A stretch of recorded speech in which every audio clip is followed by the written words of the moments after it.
अस्सलाम वालेकुम, most welcome. तो फ्रेंड्स, आज की हमारी रेसिपी है आलू गोभी, जो कि आम घरों में बनाया जाता है। तो आज बनाइए मेरे स्टाइल में। आइए वीडियो स्टार्ट करते हैं। बिस्मिल्लाहिर्रहमानिर्रहीम। सबसे पहले मैंने पैन में हाफ कप ऑयल लिया है।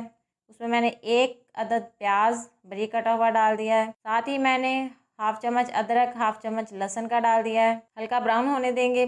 4 से 5 मैंने सब्ज़ मिर्ची बारीक काट ली थी, वो ऐड कर देंगे। एक अदद टमाटर ऐड करेंगे। इनको हम अब भूनेंगे। साथ हमने ऐड कर देनी है इसमें हल्दी हाफ चम्मच, काली मिर्च पाउडर 1 चम्मच नमक, 1 चम्मच खुशक धनिया पाउडर। ये सब मसाले हम इसमें ऐड कर देंगे और इनको अच्छी तरह से भूनेंगे। भूनने के बाद हमने इसमें ऐड कर देनी है दही 3 से 4 चम्मच। दही का टेस्ट बहुत अच्छा आता है। अगर आप ना दही डालना चाहे तो आप टमाटर के साथ ज़्यादा इस्तेमाल कर लें। 2 से 3 मैंने आलू कटिंग कर लिए थे दरमियाने साइज़ के, वो मैंने ऐड कर दिए हैं। आलूओं को हमने अच्छी तरह से भूनना है और ढक्कन लगा के हमने 5 से 6 मिनट इनको पकने देना है।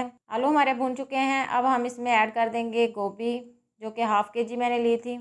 अब हमने इसको ढक्कन लगा के हल्की आंच पे पकाना है और साथ वक्फे वक्फे से हम चम्मच भी हिलाते रहेंगे जब तक कि आलू अच्छे से गल ना जाए। तो तकरीबन हमारी ये सब्ज़ी जो है वो पक चुकी है। उसके ऊपर मैंने एक अदद लेमन जोड़ दिया है।